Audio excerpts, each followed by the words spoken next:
So what are we going to learn today in 2 minutes? So we'll be revising the SD inquiry to invoice cycle, not in the system. We'll do it in the presentation for now. Okay.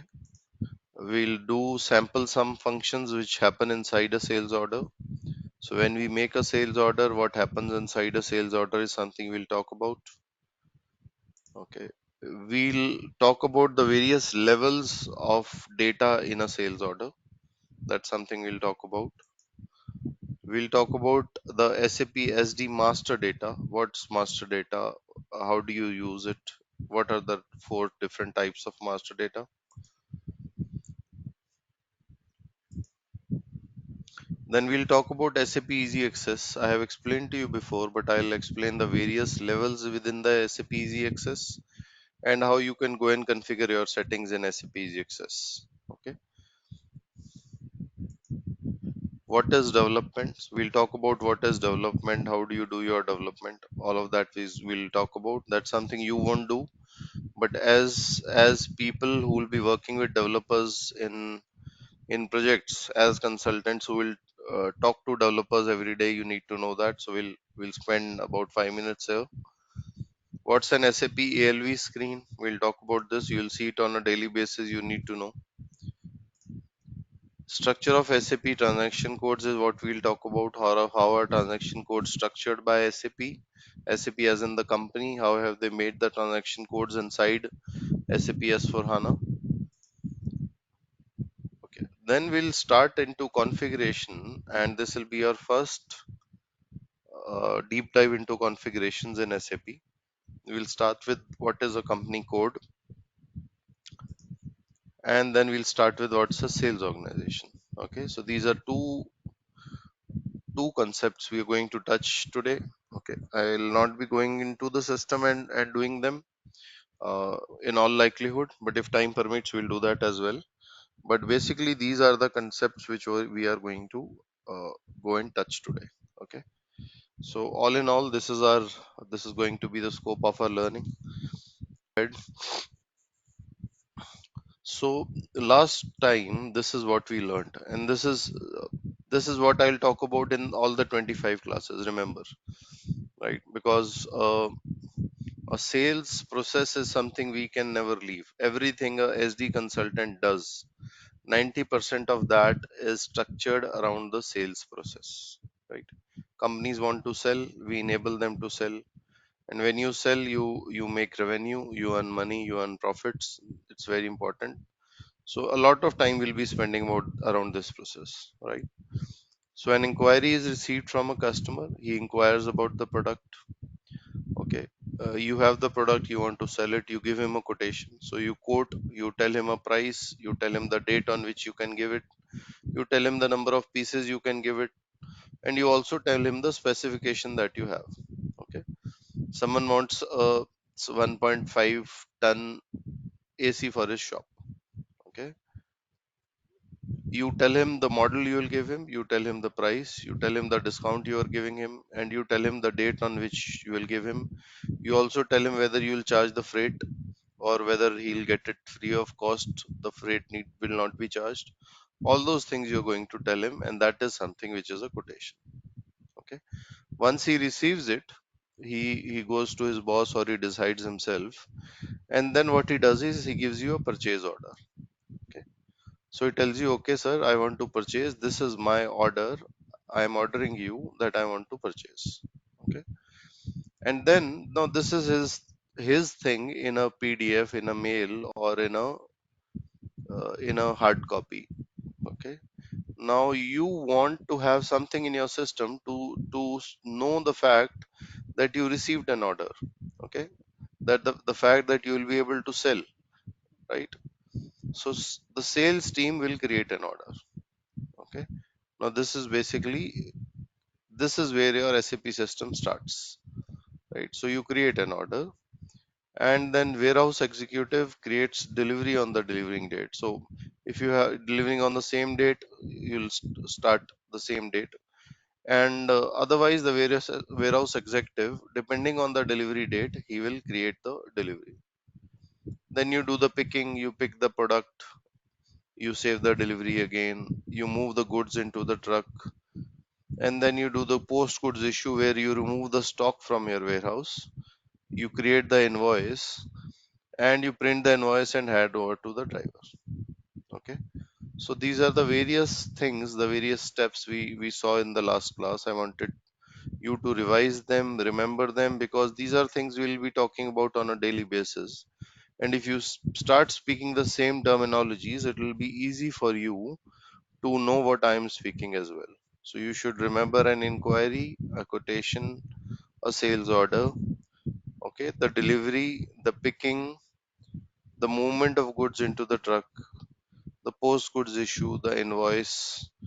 These are things which will happen in the SAP system. Okay, and so that was basically something which was happening on an overall level. If we go deeper, you receive a call from a customer, you open the sales order screen. Okay, and in the sales order screen, what I did was I entered the customer number. Okay, everything in SAP is denoted by numbers. So the customer has a number, I entered the number. It can be numeric or alphanumeric. We'll talk about that in future classes. You enter the material number and you enter the quantity. So that is something that you enter. And then you save the order. So, right? I'm not going into more details. There are about 500 fields in the order, but I don't want to talk about them right now and confuse you. So majorly, which customer is ordering, what's the material he's ordering, and the quantity, right? And I'm into the sales order now, right? I'm not talking about the inquiry and quotation. You are receiving an order on phone, and he is directly giving you an order now. The inquiry and the quotation part is done, right?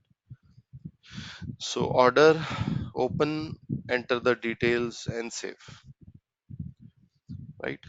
The sales order number is saved. So what SAP does is, so when you make a document, when you normally make a document, you don't get a number, right? So you make a Word document, there's no number, there's a name. You make a PPT, there's no number, there's a name. But in SAP, documents are saved by numbers. Okay. Why? Because numbers are easy to access, numbers are easy to see in a report. So therefore, documents are saved by numbers. You can have numeric or alphanumeric, but it will still be number. Okay. So you can have 1001 or you can have A1001. Both are allowed, but it will be numbers in the system. Okay. So it will be 10 digits, 10 digits or 10 alphanumeric digits. That is how a sales order number is created. When we see it in the system, you'll learn more. We'll talk about this in detail. Then you open the delivery screen. Okay. In the delivery screen, you enter the sales order number. Now this sales order number which you received here, you will enter into the delivery screen. Okay. Now you want to deliver this order which was created.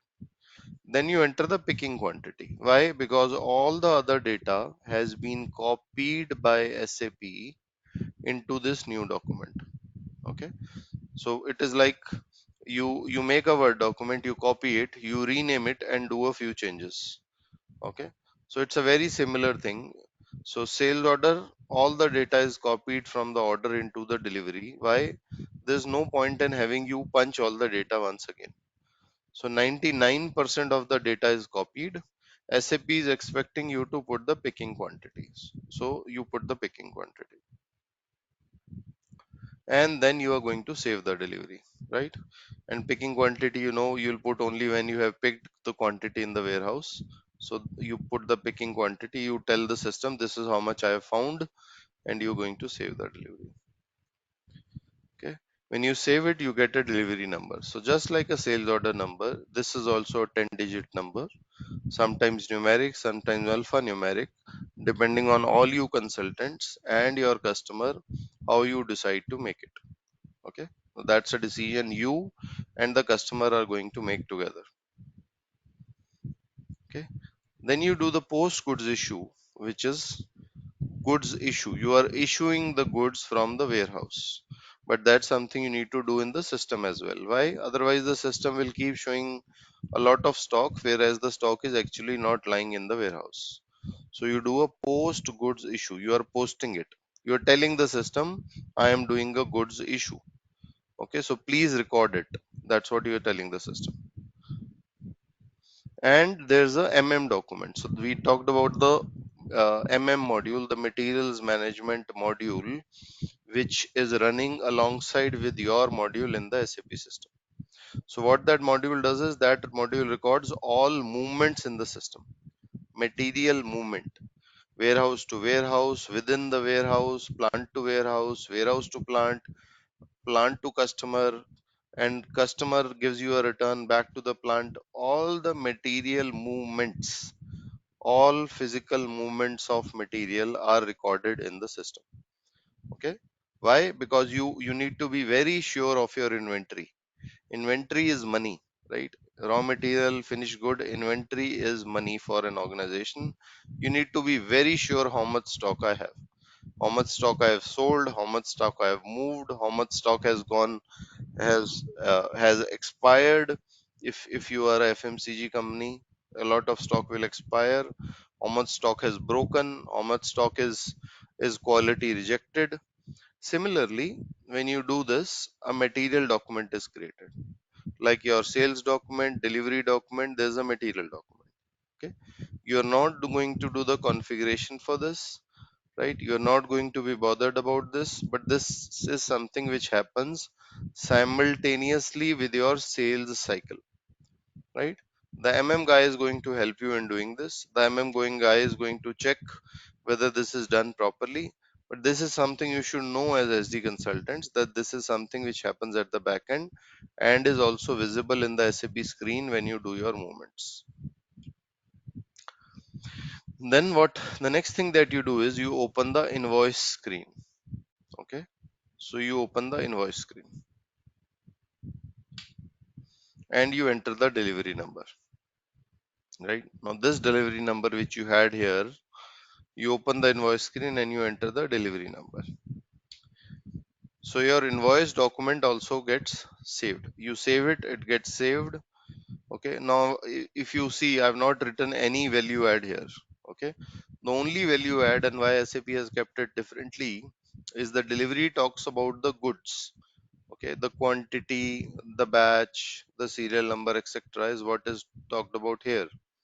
Invoice is basically you having a last look on the prices, on the quantity, the price, the discount, the tax, the freight. This is the last look for you. All those things are available in the order as well. Why? Because you already gave him a quotation which had the pricing. The same thing will come from the quotation into the order. So the order has all those details.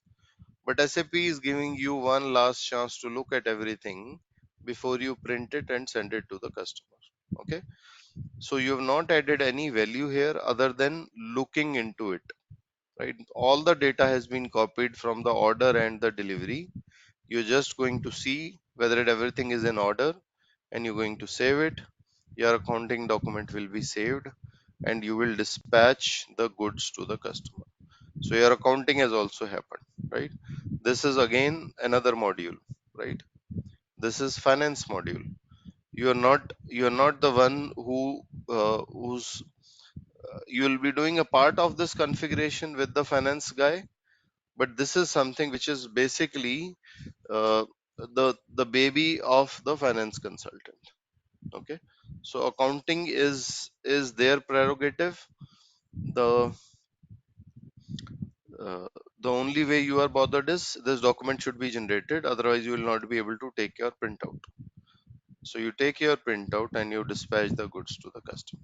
Okay, this is how a sales cycle happens. You've seen it in the last class. I wanted to put it to you formally, and this is how it is now. Okay, now when you create a sales order, you are inside the creation of a sales order. You want to create a sales order. There are many sub functions which SAP does. Okay, and I've talked about some of the sub functions here. So one of the sub functions which happens is the stock availability is checked in the system. Do I have the stock or not? Depending on whether you have the stock or not, system gives the delivery date. If you have the stock, it adds the transit time, the time which will take to send the goods. It adds the loading time, the time it will take the load the goods into the truck.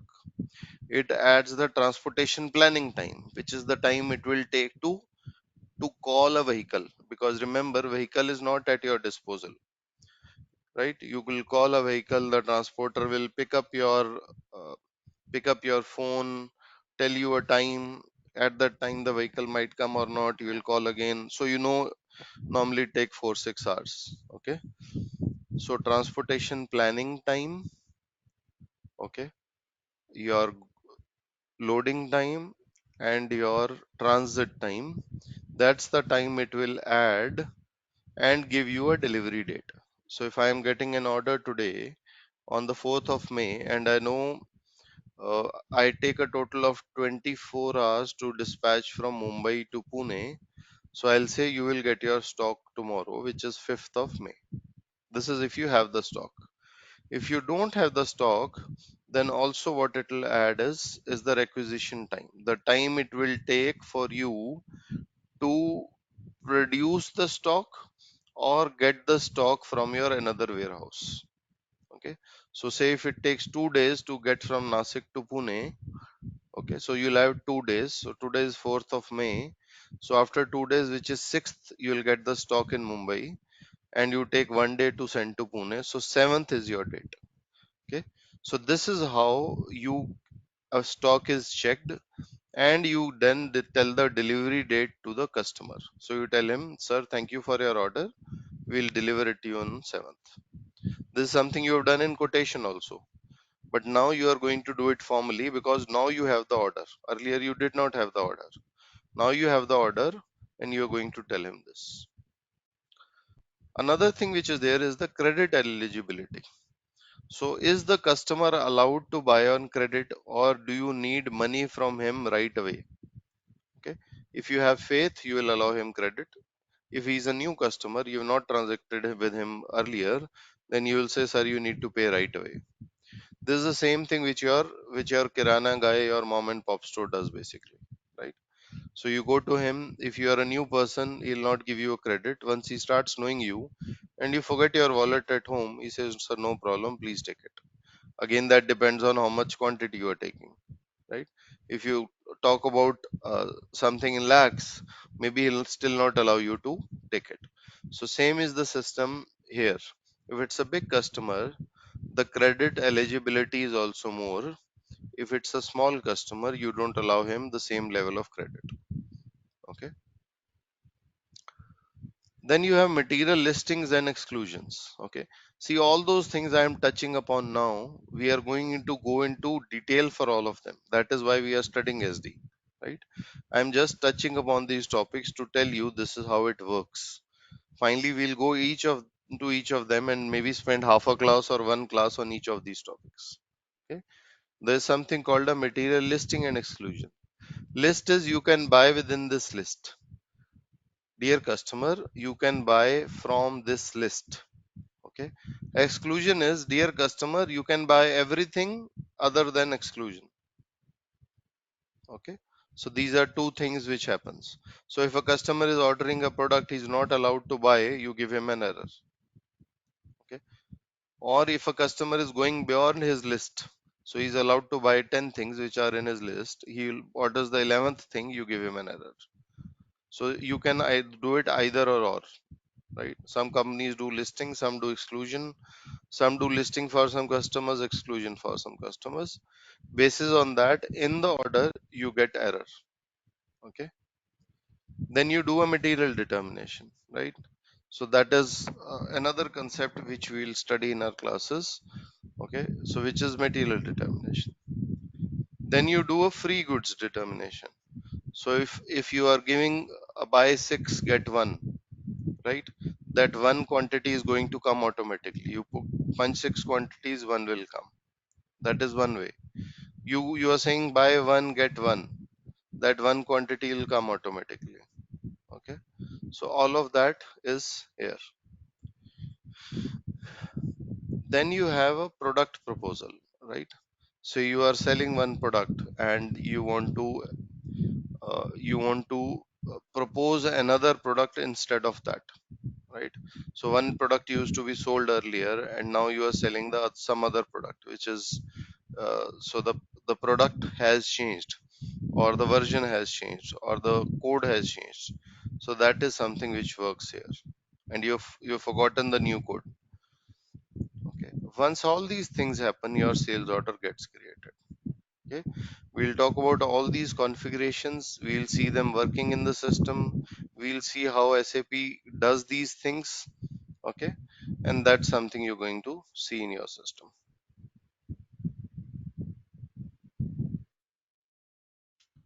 Okay, when you make a sales order, there are various levels of details in a sales order. Okay, and that is how SAP has structured the configuration as well. So the highest level in a sales order is the header level. Okay, we talk about, we say it's the header level, it's at the top, it's at the head. Okay, and these are basically your customer details, your purchase order details. These are those details. Okay, what is my customer number, what is the purchase order number I have received. Okay, what is the purchase order date, which date did I receive the order. All those things you are going to see in your header level.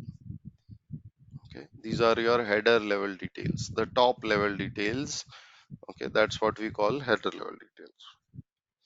Then you have the item level details, item as in your material, the material level details. So these are your material, which quantity, from which plant are you going to serve it. Okay, and the behavior of this material. Okay, so for example, if you're talking about a material which is batch managed, right? You are Hindustan Lever, you are selling soaps which are batch managed. So the behavior of the material is, it is batch managed, it should have a batch before it is invoiced. So that is the behavior. Okay, so these this level basically talks about material and related things. Finally, you have the schedule line level, which is when would this material be delivered, what is the schedule, the delivery schedule, delivery dates and quantities for each item. So say for example, someone ordered 1000 boxes of Lifebuoy soap from Hindustan Unilever. Okay, now they don't have those 100,000 boxes in their Mumbai warehouse, right? They see 500 boxes. So what the system will do is, system will make one line 500 boxes with a delivery date, and then system knows I can procure 500 more in 2 days. So another line with 500 quantities will be made after 2 days. Okay, so that is your schedule line level. Your schedule, the delivery schedule is your schedule line level. Okay, which date am I going to deliver how much stock. Okay, so header level, item level, and schedule line level are the three levels in a sales order. So at this point, what I'll do is, I'll go to the SAP screen. Okay, and I'll show you these levels. So this is my customer. So this is header level data. This is the order which came from him. Okay, uh, order for levers 0001. This is the date on which the purchase order came. So he gave us the order on 1st. Okay, this is his order date. When I check the printout, I see 1st of May. Okay, and then this is the quantity which he has ordered.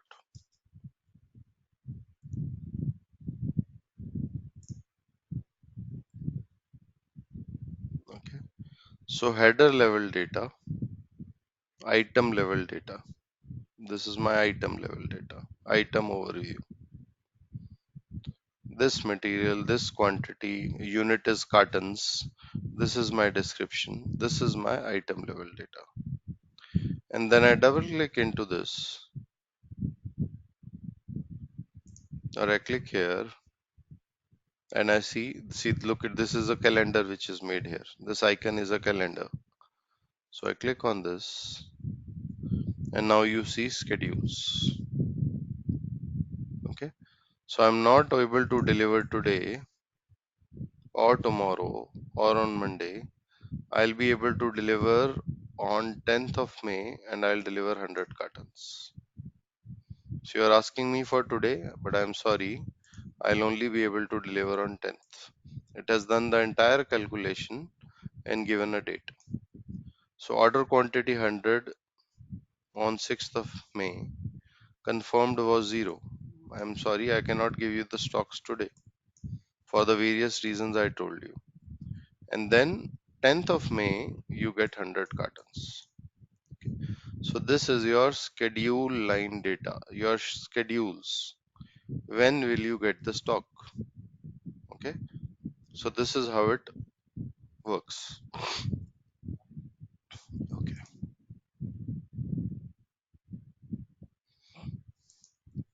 I'm going to come back to you. I've almost spoken for half an hour and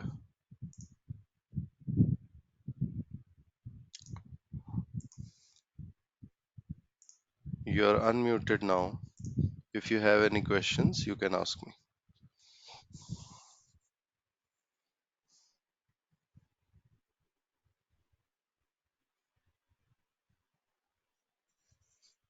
Yeah, Mr. Singh, there's a question here. Mm-hmm. Basically, when you told about the sale order, the length of the sale order number, Mm-hmm. alphanumeric or the numeric, is it a Mm-hmm. fixed one or it can be any number and it generates automatically? How it will be? Okay. So good question. We'll talk about that in the class, but since you've asked, I'll tell you here also. So there are two ways. One is an internal number which SAP generates, okay, which keeps Hmm. increasing by one. So I let me show you that. Okay. So I save this. You get a number 1 to 9. Okay. I make another one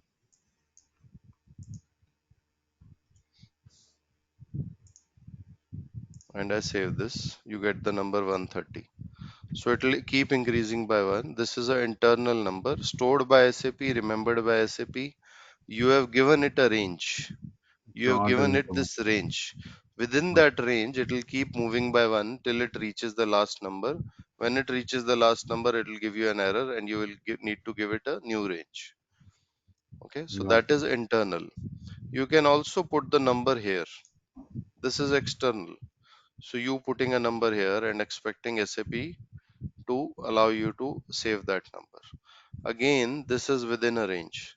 So if I'm outside the range, SAP is going to give me an error. So right now I don't know the range. I've just put in something. So these are external numbers now. Okay. See, it has at least tried to help me on what it thinks or knows is the number. Okay. And I say I want a 5 today. Here you don't need to go by sequence. You can give any number within a range which you have allowed. This is external number. You are telling the system what number I want for this document. Okay. For any reason. You want to remember it. You have some relation with the customer reference or anything. But SAP allows you. So I press enter. Okay. Now it has not given me an error. This has gone gray. So it has accepted this number. When I save it, this number got generated. Why? Because I gave it externally, right? Otherwise, it's an internal number from the SAP system. In both the cases, you as a consultant will allow the range. This number to this number is for the sales order. This number to this number is for the delivery. this. This to If this is for the invoice. yeah, to stop here. Okay. Uh, the sales order will be given by the external parties to a business. Okay. So the Hmm. external parties, maybe 10 vendors are there. Sorry, 10 customers will be there. and 10 Mm-hmm. customers having different serial numbers or different style, alphanumeric or the numeric, whatever it is. In that case, Mm-hmm. how we are going to configure or how we are managing that? Is it just external numbers or Okay. So the sales order is your internal thing. The customer need not be bothered about it. Customer has given you a purchase order, which I showed you last time, and that purchase order basically is an order for you to sell him the product. This is a internal thing which you have done for yourself, okay, got it. for your Okay, warehouse guys to know that you need to deliver. So this okay, number, 99% of the cases, is never going to reach the customer. You can give it any number that you like. okay, got it. And this is a fixed number because some businesses need 20 digit or 30 digit or whatever it is, right? So now our the field length is fixed or we can increase, expand. Okay. So field length is fixed at 10. You can have 9, 8, 7, 6, 5, 4, 3, 2, 1, but not more than 10. Okay. Okay. Thanks for the Right, right, right, right. So this See, internal and external number can be given at the same time, yeah, yeah, it can be like given at the same time. What I'll do is, so ZORL is my order type. I'll talk about this order type in some class, but right now, since we are talking about this particular thing, let me go here and just show you one particular thing which we do here. Okay, don't bother about the other things. Number range internal, number range external. Okay, so and we can. I'll also show you where I we- have made it. So Okay. RV, give me just 1 second. I'll open it so that you see it on the screen, and it'll be easier for me to tell you the things. Okay, so let's go down. Okay, so this is your L1, which I have give L2. So L2 says this to this. Okay, we are on 130 right now. It keeps that in memory. Next number I need to generate is 131. So this is your internal number. Number range internal assignment L2, which means this number will be generated. From here to here, right now you are here. Then you have L4, which is your external assignment. L4 is L2 all zeros to L2 all nines. Okay, and here it does not keep a status.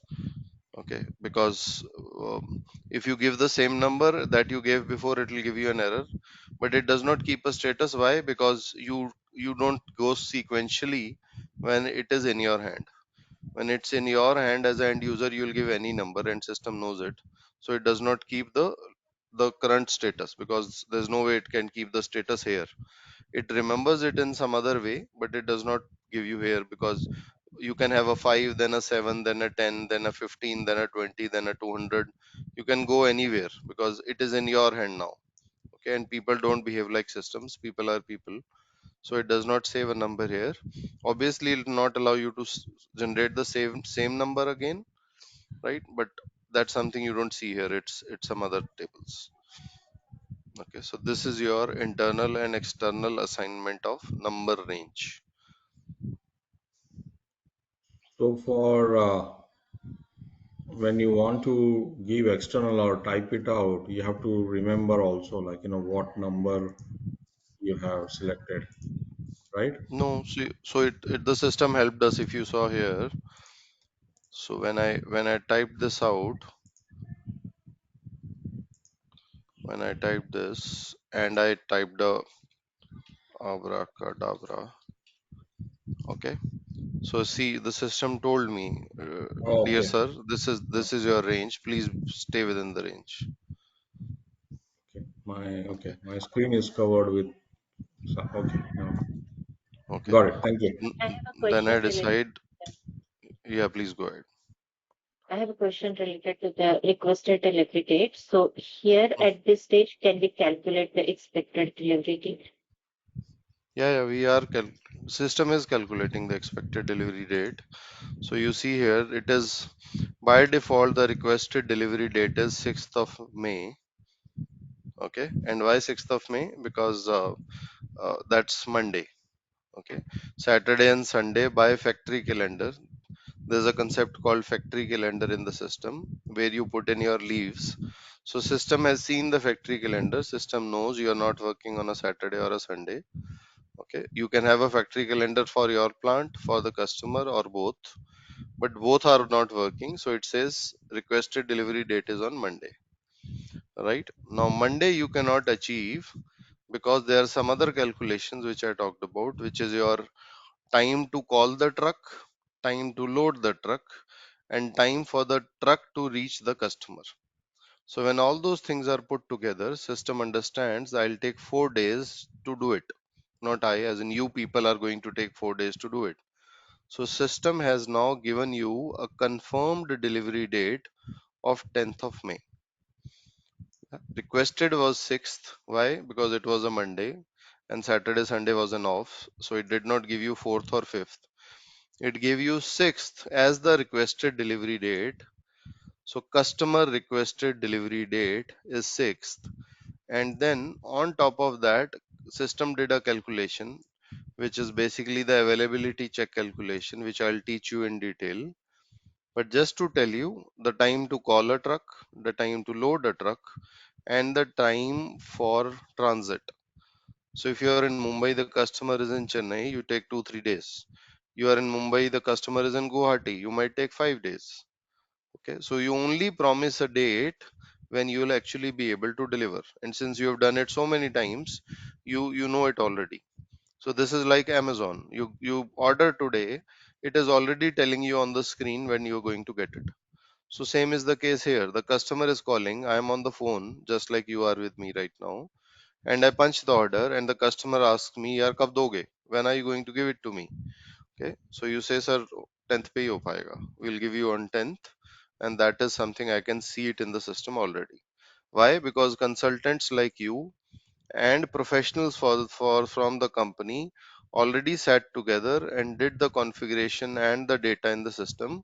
So system understands when I'm going to send to more retail 132, I can only we as a company will only be able to deliver by 10th of May. And this requested delivery date can also be manually punched in, right? That the Yeah, customer yeah, asked for tomorrow, but I am actually able to deliver only by 10th. right. Okay. So now what I've done is I've made it as 10th. Okay. And then you what you see is, okay, it should ideally have been changed. Let me punch it again.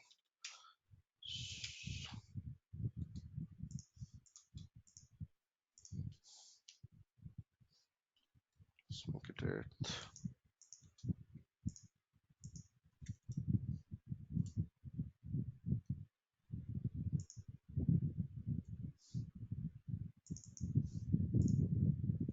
Okay. So you see this. 8th is when he is asking, 10th is when you are saying.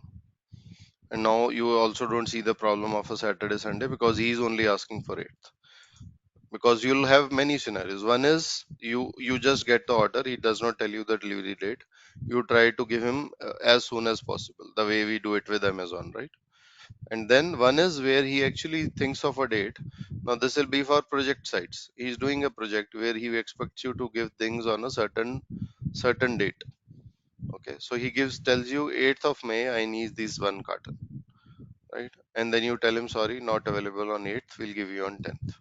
And if by chance it so happens that he gives you an order for, so you're already getting the order, but by luck, as luck would have it, he gives you a date of 10th. Okay, now since he has only come ahead and given you a date of 10th, you know anyways I'm going to achieve it. So there you don't see two lines here, you see 10th, and you know you'll be able to deliver on 10th because all your calculation tells you 10th is possible. So you do not get two lines, you just get one line because you already know 10th, yes we can do it, system knows it. So system saying, okay, you want it on 10th, you'll get it on 10th. Thank you. right? Good This can morning. also be a past date, but because remember his printout might be 5 days old. His email might be 10 days old. You people forgot to put it in the system. Okay, and if he has given you a requested delivery date in the printout, you are supposed to write it that way. System will allow you to punch it, but system will tell you, sir, sorry, we cannot deliver it before 10th. You might do what you want, but that is what I see it in the system. All my calculations point to the fact that we'll do it on 10th. I'm sorry, if you go back to the, the actual delivery date, there you had shown two lines, right? When there is a scenario of one requested delivery date different than the actual delivery date, then does the system save both of the dates? Like what you had Yes. shown earlier, So the 8.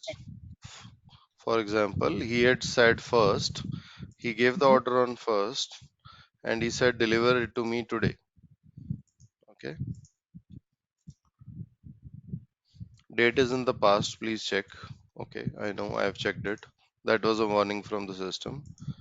System is right enough in saying you are punching the order on 4th and expecting the delivery on 1st. So I'm saying, okay, I know it, and this is because the customer only requested on 1st. And then you go to the schedule lines and you see requested on 1st, confirmed was 0, and then 10th, your calculation says I can do it. Okay, there was no request here, but delivery will be one quantity will be delivered on 10th. So you see two dates, one date which the customer gave, one date which the system generated. You cannot confirm anything here, but you are saying I am confirmed that I'll be able to give you one carton on 10th of May. So when you save this both lines will get saved. So wouldn't it be confusing Yeah, that it is both no, both will get saved, and it is not confusing because ultimately you as a company also need to know in the future what actually happened. So this will tell you for always till your system is there, right? So jab tak suraj chand rahega is how it is, because you will always have your system as an organization. So even after 100 years, if you open and see it, right, you will know he ordered one quantity to be delivered on 1st of May, and you promised him one quantity on the 10th of May. Okay. So that is how you can have it. I have one question, Mr. Sindhu Sanjay. Right. So, is this only true? I mean, the schedule line works only when there was stock available, not in your plant, but say in some other plant, in some other location. Because if it's a procured item, or if it's a manufactured item, okay. Is it also possible to give them an delivery date or shipment date, or it is just for the items that are maybe located somewhere else in some other plant and not necessarily the plant that you are raising the sale order from? Okay. So great question. Sanjay ji, one more request from my side. Either your mic is distorted, or you sit away from your laptop or something, but I really find it too difficult to understand what you normally tell me, and I have to hear hard, and sometimes I might miss your question. So if you can change it, it will be easier for me to know your questions better. Okay, Okay, I'm so using headphone. Is that an issue at all? I mean, Yeah, I yeah, I didn't understand your question actually. It's kind of muzzled. I mean, I don't know what to say, but it's yes, not okay, clear. it's a after this muzzled voice question, actually. I will switch the laptop. Maybe Okay. after this one, after this No question. issue, no issues, Sanjay ji. That's okay. I just wanted to tell you because I want to answer all your questions. But if I don't understand, maybe sometimes I'll miss your questions. So that's the only reason. Got it. Okay. So do Right. you So want me I'll to answer repeat? your question. I hope no, I hope I have understood it. Just listen to me, and if I have not answered all your part, then you tell me again. Okay. And this will be a learning for others as well. Right. So this guy is now ordering Garnier oil and Garnier oil 02, which is the newer version of that. Okay, and let me just Right. So LORE is the plant. So we are talking about L'Oreal right now. LORE is the plant, and you could have a L'Oreal 1, L'Oreal 2, L'Oreal 3, various plants. So depending on the customer's location and the plant's location, right? Now you might not have all your stock in one plant, right? I've worked with PepsiCo. PepsiCo has 120 warehouses and plants in the country, right? So sometimes if a customer has ordered PepsiCo 2-liter bottle and Tropicana in the same line, then it might so happen that both of them are not lying in the same plant. So what then you would do is one of them you will deliver from one plant, the other line you might deliver from the other plant. Okay, I'll just punch it here, it will not work, but just to show you. Okay, right? So you have two plants, one material from one plant, second material from the second plant. Now remember, your loading time, your transportation planning time, and your transit time from this plant to this customer and from 1710 to this customer might be different. So for two lines, you could actually receive two different schedule lines depending on one, material availability. So if there's no material available, it might so happen that the first line has a delivery date, the second line never got a confirmed quantity. Why? Because there was no stock. So you did not get any confirmation at all. Stock was not there. Okay, that could be one thing. The other thing could be you could have different delivery dates. Say for example, Bombay to Pune 1 day, but the other stock is coming from Chennai. So Chennai to Pune 4 days. Okay. So line 1 delivered on 10th, line 2 delivered on 14th. Yes, very much possible. And that is what happens many times in your Amazon orders also. So just like Amazon works, you put in an order for 5 things, one arrives today, one arrives after 2 days, one arrives after 5 days, and they can already tell you the schedule when you order. They are already telling you on the last screen before you pay, we'll give you one tomorrow, we'll give you one after 3 days, and we'll give you one after 5 days. That's the same thing which is happening here.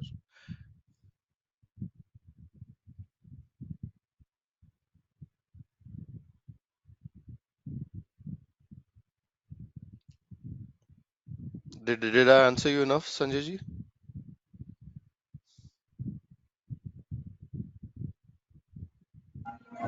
Yeah, hello. Can you hear me?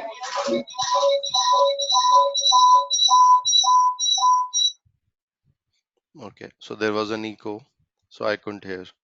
Try Can you again. hear me now? Yeah, Can you hear me better? yes, I can hear you better. Okay, so in fact, my question was a little different. My question is that we are assuming that the stock is already there. So Mm-hmm. I was referring to a scenario wherein probably the stock is not there. Okay, Mm-hmm. in any of the in any of the plants. Okay, or Mm-hmm. maybe it's just available in one plant, but it's just a partial quantity. Then Mm-hmm. in order to fulfill that particular requirement of a sale order, probably you Mm-hmm. have to manufacture. So my Mm-hmm. question was, is the schedule line only true when you have a stock available, not Mm-hmm. necessarily in one location, but split into different location? Or, Mm-hmm. or is it also true for the items that are procured, stock not available, but it will be available when you procure it, or stock not available, but it will be available once you manufacture it? So Mm-hmm. is this scenario only true for the scenario for the items that are available, maybe in spread across different locations? Okay. Okay. So now the answer to that is if your stock is not available, then you have certain dates which you have put in the system. When I go into availability check class, I'll show you those fields. So that is basically you saying if I was to procure it, I'll take 2 days to procure it. If I was to produce it, I'll take 3 days to produce it. System already has those many number of days or hours, and using those, system will still give you a confirmed delivery date. So you'll get a date basis that number of days which you have to procure or which you might have to produce. So yes, How that is also allowed. So, so does it mean that suppose a fixed finished good, a finished good, not Hmm. available, maybe Hmm. you will check the availability and then you will decide the time it's going to manufacture the finished good, but you Hmm. also will be considering the time, the lead time it's going to take to procure those items. Okay, so Hmm. when it calculates the promised date, will it consider the lead time for the manufacturing plus the lead time for the raw materials to procure in case the raw materials are not available? I mean, just Hmm. like the way we do in MRP, material requirement planning. So it starts from the raw material components till the time it takes to manufacture the finished good once the raw material are available. So does it consider all those parameters and then come out with the promised delivery date? No, it does not consider all those parameters. It will just consider the number of days you have told it.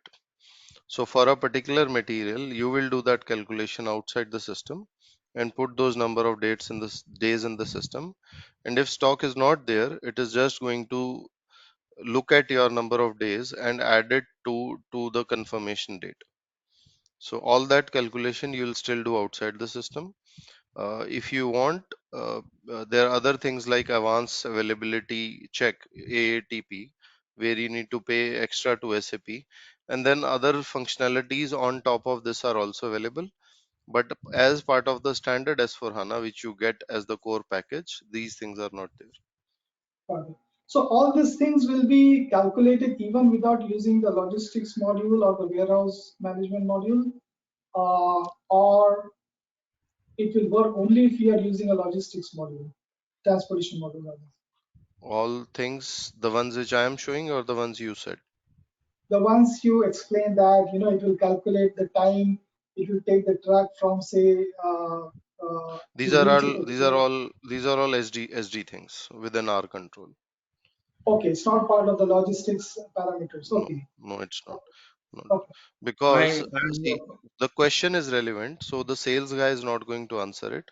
When you are as a consultant are going to put those dates, you're going to sit with the supply guy, the supply chain SCM guy, along with the sales guy, and ask him these questions and put those dates or number of days in the system.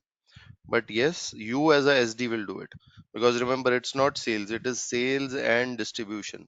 So your end customer is a sales guy, your end customer is also a supply chain guy. So these got it. days, number of hours to call a truck, number of hours to load a truck, number of days or hours required to reach the customer will be given to you by your distribution guy, who's the SCM guy, who's normally called a regional logistics manager, RLM. Okay, he's going to give you these answers. Got it. I mean, it's good to know. I mean, because it's a unique feature of SAP. I don't think many other ERPs have that feature. They don't have Yes, any feature of entering a standard time. Standard time to say produce a material or a finished good, or a standard time to ship item from one location to another location. But it's all part of the logistics of warehouse. But it's good to right. know that it's a unique feature of SAP. Yeah. Thank you so much. Yes. Great. Sorry, someone else had a question. Please go on now. Yeah, I have a question. How the system will know, whether the item is manufactured or to be, purchased or procured? Okay. So when you are making a material, you are making it as a traded item or a manufactured item. Okay. So trading item, the type is called HAWA, HAWA, and if it's a produced item, you call it FERT, or your finished goods. Okay, so that is one way, and then item category, etc. There are other ways to find out whether it's a traded item or a produced item, and that is how you can distinguish between both items. But when we procure, I think we should need to close this topic. But still, one last question. but when we procure the material, it will be in finished goods condition, right? So that is not identified as finished goods. It is Okay. always only the manufactured products which is identified as finished goods. Yeah, that's a great question. So, see, normally, if you want to distinguish, see, end of the day, it's a finished good. It can come into this order and get invoiced to the customer. But just to distinguish within the organization whether I am procuring it and selling it as it is, or whether I am producing it, you make them as material type HAVA or FERT. Okay, that's just a distinguishing factor. Other than that, for the customer, it does not matter. It could be either, right? And he'll get the description, he'll get the quantity, he'll get the prices. For him, it does not matter. That's an internal thing that you make one as one type and the other as another type to know within the organization this is something we produce, this is something we procure and just sell. Okay, thank you. Okay, and thank you so much everyone for those marvelous questions. But what we are doing is we are going into so much detail that I have to explain to you without the screens, right? And then you might not remember a lot because that topic is still to come. But I'm still comfortable with you asking me those questions. Don't worry about that. It's just that I don't want to jump screens and show you 10 screens right now. You'll even forget the first sales order screen which I'm showing you here. Okay, Or so maybe we'll sorry, what's your first name? I'm saying, please go ahead. Okay, so Singh, maybe you can take the call and see if you are extending with a lot of questions into a particular topic, and if you are delaying the other topics for that session, you can straight away tell, okay, we are going to touch base this topic again in detail in the later part, something like that, so that not everyone, uh, you know, eh, or rather, all the topics are covered in that session, whatever was planned. Yes, yes. Therefore, you see, that is what I try to do. You see that I don't change my screen so that we I can give you something and answer your topic to a certain level so your queries are answered and your mind gets a response. But I don't change the screen so that I don't make it uncomfortable for others, right? So you'll get some response, know some idea of what you have asked, but we'll stay to the topic. And also, if I feel that we might not be able to finish our class in time, or you might stretch it, then I'll tell you, let's take it some other day. So that's a great suggestion. We'll do that. Okay, thanks.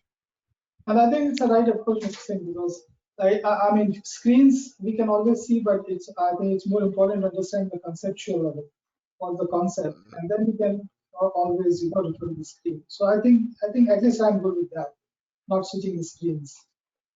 Great, great. Okay. Anyone else? Sorry, Any sorry, question?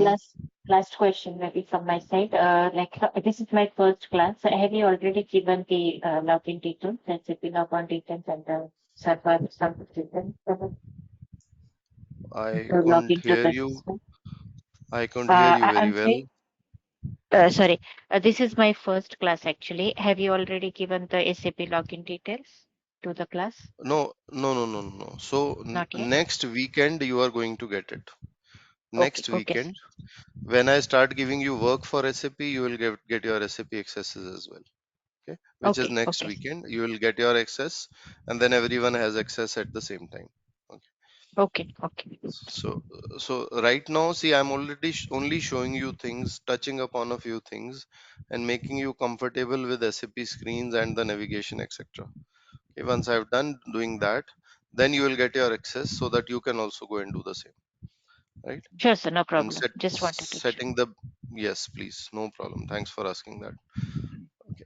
Anyone Question. else? Any question? Yeah, go ahead, please. Yes. I've, I've I've heard what all the other my classmates have been asking, and my take is, if you a consultant with a company or a customer that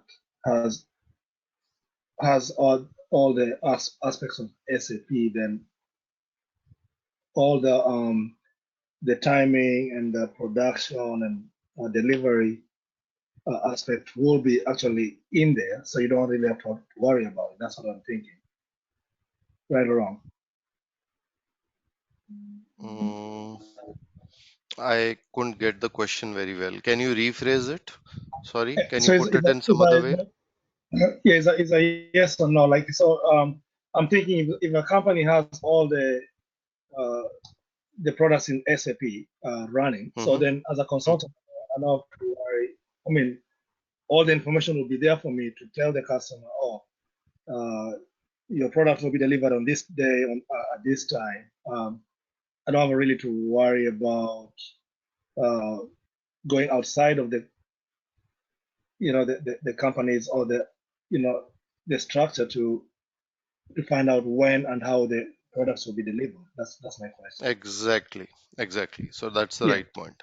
So as a So my consultant, yes. yeah, well, if I'll answer this and then you ask me the second question. So as a Right. consultant, if you have done the configuration properly and Yeah. the end users, if they have put in the master data properly, because remember, Yes. every city to every city is a route. It's called a route in SAP, ROUTE. Every Mm, route needs to have a number of days. Okay. So Washington to New mm, Jersey, Washington to Salisbury, Washington to Florida. Okay. All of them need to have a certain number of days in the system. That is something a consultant does not do. That is something a end user does. So if your config is right and if your master data is right, master data is the most important data. We'll talk about that in the class. So if your master mm, data is right and your consulting configuration is right, then you will not need to go outside and ask anyone on the delivery date. Your SAP system mm, is competent enough to give you the right delivery date for your customer. good. So I guess my only other question, and you can answer this later, even on the Mhm. text, is, and maybe I didn't catch this earlier, is when do you use the internal numbers external? When do you use the internal or external numbers? Okay. So I've done about Yeah. 10 projects. I've never given external numbers to my customers because then your Never, system is a never. So mess. SAP, and that's what I'm saying. Like I have to trust SAP to they have enough room for me to use their numbers. Whatever they're giving me, then I'm okay with that. I don't have to go external, right? But if you are, say you are Airbus and you are using SAP and Yeah.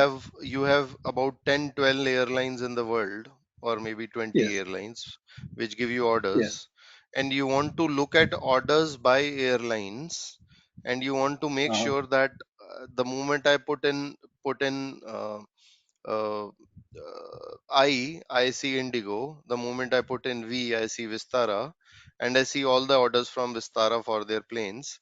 Then you can Uh-huh. go for external number ranges as well. If there are very few customers, very few orders, punched once or twice or 5 or 10 times a year, right? Which is Okay. if you have great control on your orders and you have few orders, then external number range, yes, it makes sense. It makes your life easier because it gives Uh, you intelligent numbering. See, okay. external numbering can be intelligent numbering. Internal is not intelligent. One order from Yes. Airbus, second order from Vistara, third order from Tata, fourth is from Air India, fifth is from Indigo. Everything is a Yeah. hodgepodge.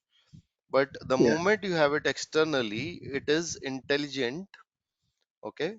But Uh-huh. it can also lead to a lot of mess if you have many orders.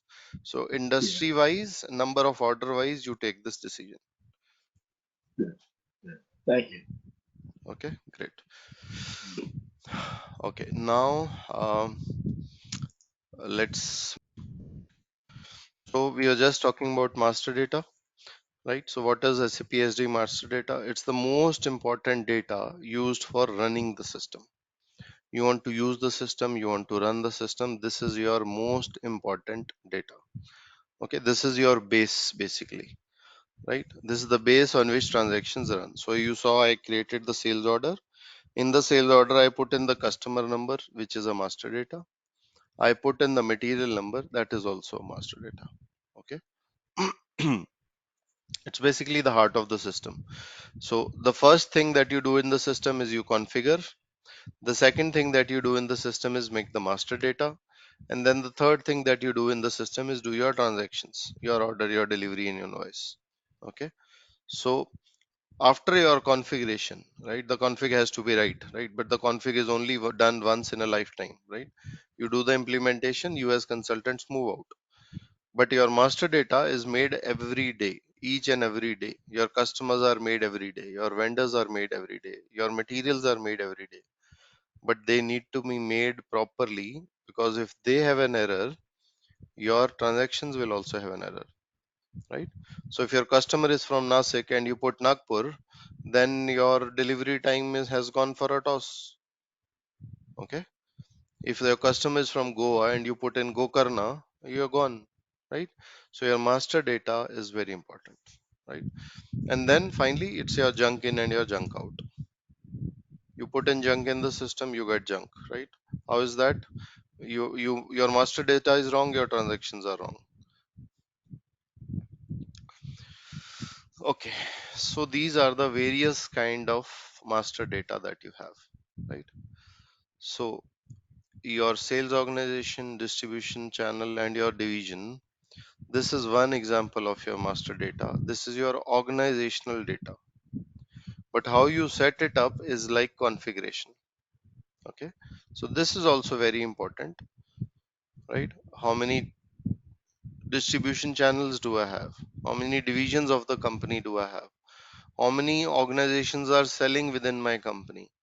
All of that is also master data, but it is made by the consultant. When he talks to you, he understands your company, he makes this data in the system. Okay, you do not make it yourself, but it is also a master data and a very important data. Okay, made as configuration, not given to the end user to make. Then you have your customer and material master data, right? So as a company sells products and services, we must include this information, right, along with information about customers and partners, right? Then you have your document master data. Okay, so these are basically business transactions document and organized as SD documents, right? So anything that you put in the document, information that you put in the document, is basically your document master data. Okay, and then you have your global settings in the system. How many currencies are we going to use? What are the country codes in the system? What are the region codes or the state codes?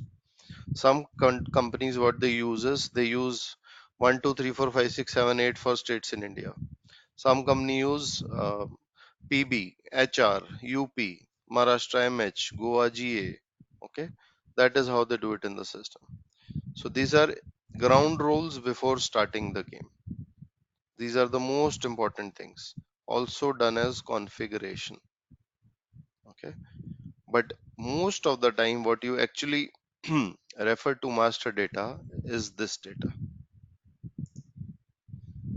Okay, what you actually refer to master data is this data. Okay, this is something people don't refer to as master data. However, this is also master data. From a consultant point of view, you need to know that this is also your master data.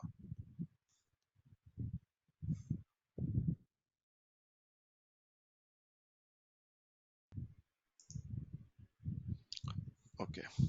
Now this is your SAP Easy Access screen, which is basically the screen which opens when you open SAP. This is the first screen which opens. Okay. You as a consultant or an end user, whoever opens SAP, this is the first screen which opens. Okay. This is called the standard toolbar. This part here is the standard toolbar. This is where you find all the tools, all the various things which you can do generally. Okay. These are your tools. Okay, this is your menu bar. This shows you the menu. What are the various things in processes that you can do? On the first screen, this will also show you tools. Okay, but inside, when you are inside the easy access screen in a transaction code, the menu bar shows you various ways to do your processes, various parts of your processes. That is what you see when you go inside. Okay, this is your title bar. This is where the title comes. What are you doing right now? Are you making an order? Are you making a customer? Are you making a material? Are you making a delivery? What are you doing is what comes here. It's the title of the work you are doing. Right now you're not doing any work. You are in the easy access screen. Why easy access? It is easy for you to access it. That's how SAP says. Easy for you to access everything that you want to access. This is your navigation area. This is where you navigate. This is your path to reach your transaction, path to do what you want to do in the system. Okay, sales and distribution is inside logistics. Okay, but this is your path. This is your navigation area. This is your status bar. So if you remember, when I was creating an order and I put in the wrong external number range, it showed me an error. When I put in a delivery date in the past, it showed me a warning. So this is your status bar. It shows you errors and warnings and success messages. This is your screen header, not your order header. This is your screen header. 1, 2, and 3. Menu bar, title bar, standard toolbar. Okay. Menu bar, title bar, standard toolbar. And this is your screen body, which is basically your navigation area and your status bar. Now there are some settings you can do inside easy access. Okay. And these settings you will find inside system. And in the settings you can change the way you interact with the system. So you don't like the blue color, you change it. You don't like the font, these fonts, you change them. You don't want the colors, you change them. You want your company logo to come here, branding, you can change that as well. Okay, and there are many other things which you can do here. I'll talk about a few. uh, when there is a drop down, your SAP shows you the code and the description for that drop down. For example, I told you that the state 10 is Delhi, state 12 is Maharashtra, state 13 is UP, etc. Right? Now if you don't take this, you will only see Delhi, Maharashtra, UP, Haryana, etc. If you want to see the code 10, 12, 14, etc., then you'll have to tick this. Okay, show keys within drop down list. They are called keys or the numbers. Okay, so these are some settings which you can do in your system. These are many settings and you can all check them. Don't try to change settings which you don't understand. Okay, but colors, etc., font, theme, you can play with that. Obviously that is allowed for you. You can do that. Other settings, before you change, please ask me those settings. If you would really like to change something and you would want to understand how it works, you let me know. But basically this is your settings area. Okay, the only setting I normally use here is this. Other settings by default are used. I've never in my 10 projects never had to change anything other than this. I also happen to like the blue color which comes by default, so I don't change the color as well.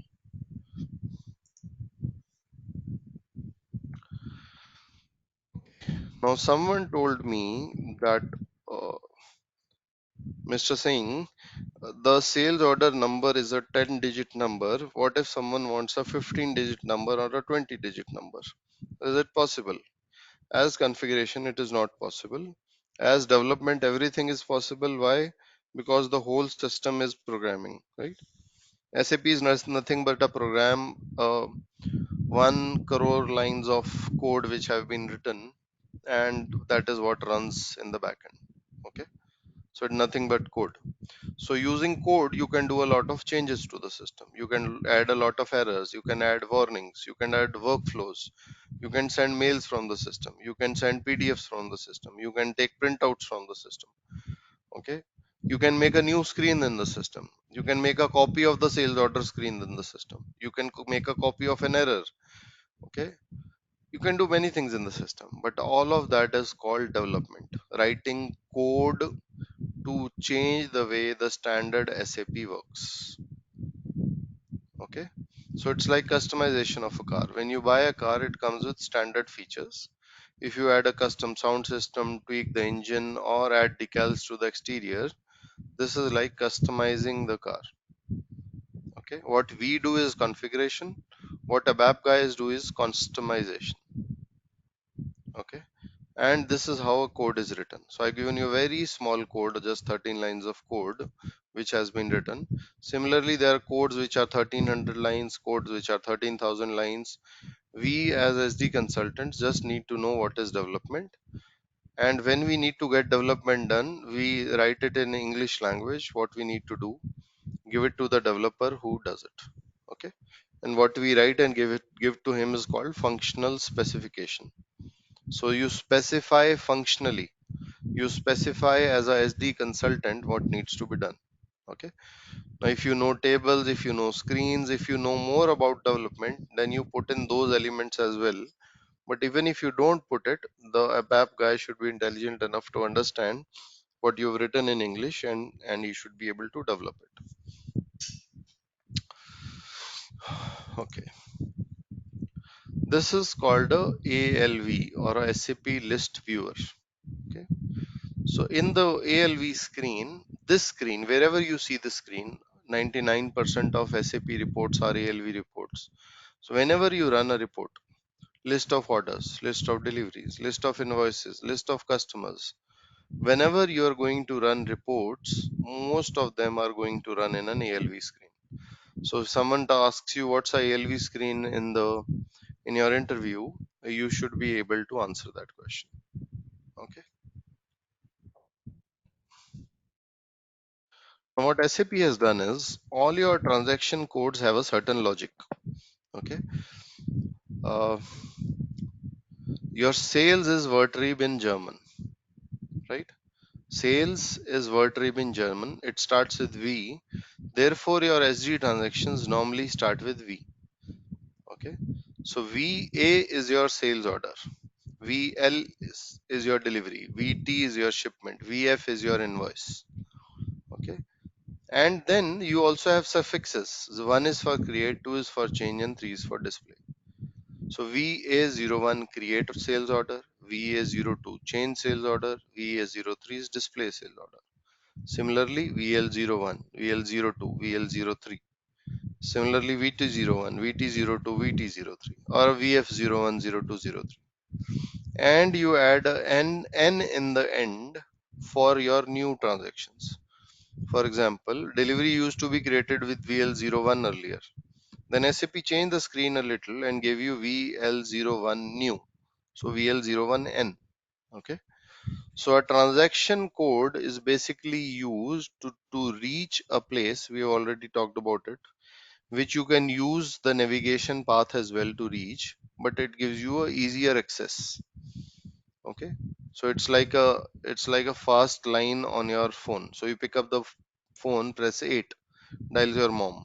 Pick up, press 9, dials your pop. 7 for your wife, okay, or your husband. So that is how you a T code also works, and these are the structure of SAP T code. 1 2 3 is always going to be consistent. 1 create, 2 change, 3 display. Most of the times 5 or 15 or 25 or 45 is for your uh, reports. Okay, so ending with 5 is normally reports, 1 is create, 2 is change, and 3 is display. I've given you a list of important transaction codes. If you can already start learning them and remembering them, it will be good for you and it will help you as a consultant, because many companies expect consultants to speak out transaction codes. Okay, I'll give you a bigger list, more than this as well, which is about 20, 30, or 50 more transaction codes. But if you can start learning these, and I have given you the ones which are in color, these obviously are the most important ones. These I can never expect you to forget. But other also, if you remember, obviously you will be better off as a SD consultant, because as a SD consultant you need to explain things to an end user and teach him things. If you know those things yourself, obviously you can teach better, right? So you see a create sales order, a change, a display, a list here. Similarly, create delivery, change delivery, display delivery here. Similarly, billing document, create, change, display here. and there are other transaction codes as well. In our close of classes, we're going to touch a lot of them as well.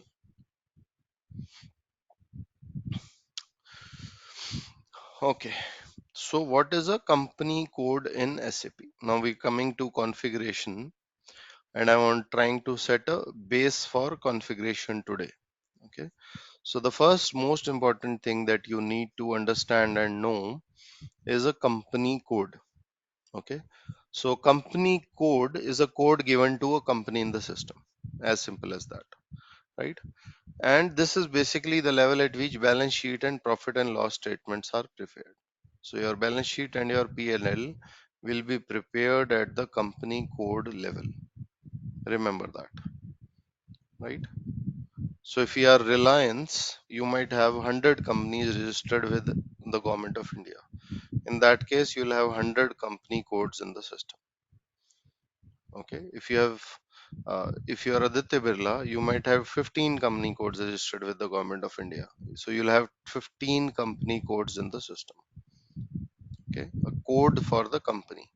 And when I mean a company, it's a registered entity with the government which needs to have its balance sheet, P&L statements, and file it with the government every year. Okay, that is how you understand it. Okay, so one company could be part of a group of companies, just as I told you, it's called a holding company. So if there's a holding company which has subsidiaries, all of them will be created in the system. The holding company will be created in the system. The subsidiaries will also be created in the system. Now that was a company code. Now this is done by the finance consultant. He talks to the end users, he understands this, and he makes this in the system. Okay. However, you use it in a daily basis because all your transactions are done for a company. Okay, so if you are Aditya Birla and you guys are making the system for, you've been asked to right now make the system for Vodafone Idea. Okay, so then you are not going to touch the system for more, right? You're making the system for Vodafone Idea, you will be selling services for Vodafone Idea, you will not be touching the system for more, right? Why? Because each of your sales transaction is company code specific. Okay, and that's something we'll see in the system as well, and I'll show it to you.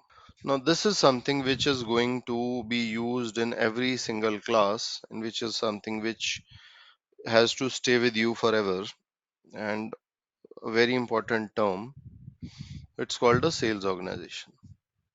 Okay, so it's a unit of a company, part of a company, group of users in a company, or a team in the company which is responsible for selling products or services.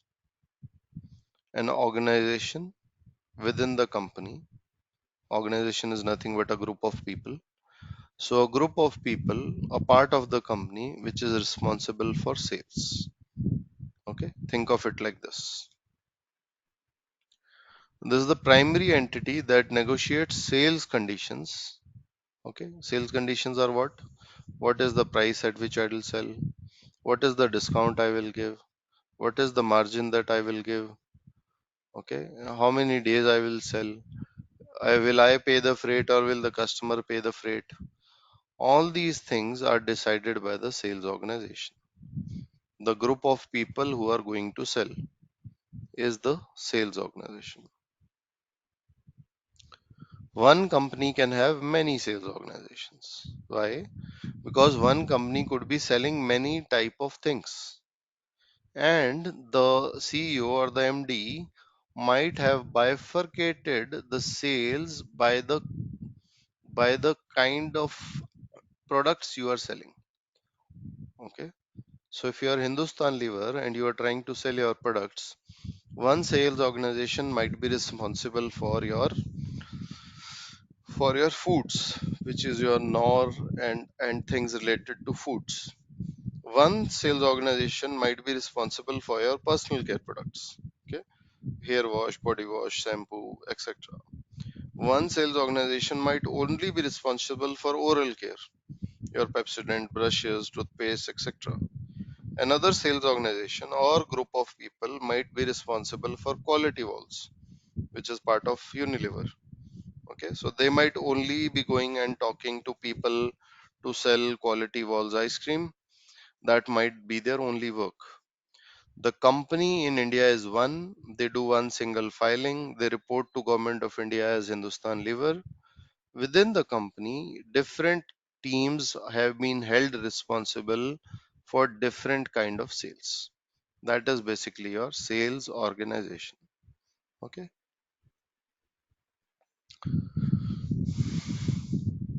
One sales organization cannot be responsible for selling materials or services for two companies. So if you have two company codes, your one sales organization will not work, at least in SAP. Okay. So if you have two sales organizations, two companies, you will have to make two sales organizations in SAP. Okay. So if you have two companies working as sister concerns, then you will have to have two sales organizations also. Okay. One sales organization cannot work for two company codes in SAP. Externally, as people, you can give them as any work that you want to give them. But if you have two companies registered separately with the Government of India, then you will also need to have two sales organizations at least. Okay. Because one sales organization belongs only and only to one company code. Okay, remember that one company code can have one or many sales organizations. I give you an example of Unilever. Okay, but one sales organization cannot do the work for many company codes. If there are three companies but you have same people doing all the work, then you need to make three sales organizations in the system. Your selling team could be the same, but at least in SAP you will make three sales organizations. Just like you are making three company codes in SAP, you'll also need to make three sales organizations in SAP, because sales org is only responsible for the work of one company. What we do is SAP, when you get the SAP system, a pre-delivered sales org 0001, there's another called 1710. They are already made by SAP and given to you. We normally copy that and make our own sales organization. That is how we do things. Rather, in SAP, even as a good consultant, the best way is to copy what SAP has given and then try and make the changes. Okay, that is how we normally configure the system. Change and make the system. Sorry, copy and make the system. Okay. So normally when you say, so I am going into an organization and I want to know how I make the sales organization. How would I know how many sales organizations are there? So a sales organization is normally headed by someone called a national sales manager, okay, or a sales head or a country head or something like that. Okay. So that position tells you how many sales organizations there are going to be in the system. And this is normally the hierarchy that you see. So you have a national sales manager which will have many zonal managers. This guy will have many regional managers under him, who will have many area sales managers under him, who will have customers executives under them, and a dealer sales executive which is under them. Okay. So if you might have, for India, you might have a national sales manager. You'll have many zonal managers which will be for zones: east zone, west zone, central zone, north zone, south zone. That is zones. Within each zone, you will have regional managers. Okay. So north zone, you could have one regional manager for Delhi. You could have one for Punjab, one for Haryana, one for Kashmir. Okay. Similarly, your south zone might have one for Chennai. You might have one for the rest of Tamil Nadu. You might have one for Kerala, one for Karnataka, one for Andhra Pradesh, one for Telangana. Okay, these are your regional managers. Then you have your area sales manager. These guys look at certain small areas. Okay. So you might have one for Chandigarh, you might have one for Shimla, you might have one for uh, North Delhi, South Delhi, West Delhi, East Delhi. Okay, these are your area sales managers, small area. Then you have your customer executives. Okay, these are people even going to smaller areas. Okay, so if you are talking about Chandigarh, then one might be responsible for sector 14, one might be responsible for sector 17. Okay, or if you are in Delhi, one might be responsible for Connaught Place, another one might be responsible for Karol Bagh, another one for South Delhi. Okay, and then your dealer sales executive, which is the last point of contact who actually goes and talks to the customer who's buying your product. Okay, who goes and talks to the shop every day, going to the shop and getting orders is your DSC. So this is your sales hierarchy. In some form, you will see it in the company that you go and talk to. Some companies might not have this level. Some companies might not have a ZM. Some companies might not have RM. But in more or less, this is going to be the hierarchy you will find in a sales team. And looking at the national sales manager, you can decide how many sales organizations you are going to make. Okay. So for example, this is an example of L'Oreal now. So L'Oreal is into many divisions in India. They have customer products or consumer products, which is basically your Garnier line. So your Garnier line is your consumer products. Then you have your professional products, which is L'Oreal Professional, etc. Then they have some luxury products and they have active division products as well. Now all these four kind of products are managed by four different sales teams. One, two, three, and four. So four different teams which are trying to sell four different kind of products in India. Okay. So these products are these products are sold to normal customers like us. These are some these are some luxury products which are sold to customers like us. So L'Oreal Professional, etc. These are some other products and these are active products which are sold. Okay. All four teams work separately. I give you a similar example of Unilever, where you can have one team selling foods, one team selling oral care, one team selling personal care, and one team selling ice creams. Okay, but the decision factor is their head. If they are reporting to different heads or country heads, national sales managers, sales heads, then you make different sales organizations in the system, because this is nothing but a team of people. So if you have different team going out and selling your products, you as a consultant should make a different sales organization in the system. That is how you are going to make it. Okay, these are sales organizations. They have a 4-digit code in the SAP system which we will create in tomorrow's class. But as a concept, you should understand that your sales team, okay, which is mostly decided and defined by the head, is your sales organization. The name itself says organization, so it's a team basically. Team responsible for luxury product sale, active product sale, professional product sale, consumer product sale. It's a team ultimately.